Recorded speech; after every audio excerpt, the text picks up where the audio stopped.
আব্বারে কিন্তু এই জীবনে কোনোদিন শুনছি না চিল্লায় কইতে যে আমার কেউ নাই, আমি কিচ্ছুই পাইলাম না এই সংসার করিয়া। প্রত্যেক মাসে আব্বাই কিন্তু সবকিছু করে যা, আব্বাই কিন্তু সবকিছু করে। এবার ঈদও দেহ আব্বা আমারও সালামি দিছে, বুবাইরেও সালামি দিছে, ভাইজানেরও সালামি দিছে, তোমারও কিন্তু সালামি দিছে কম আর বেশি। তো আব্বারে কিন্তু কেউ সালামি দিছে না, না তুমি দিছ, না আমি দিছি, না বুবাই, না ভাইজান, কেউ দিছি না। আব্বার কিন্তু এটা লই আক্ষেপও নাই।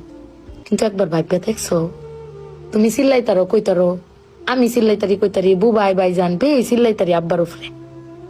আব্বার তো চিল্লানির কোনো জায়গা নাই। আব্বা কিন্তু না পাইলেও কোনো সময় কয় না যে আমারে কেউ দিল না। আমি কিন্তু এই জিনিসটা আম্মা ভাবছি, তুমি ভাবছো কিনা জানি না। আব্বার আর কিন্তু কোনের কোনো জায়গা পায় না। তুমি আমার বক্তারো, বাইরে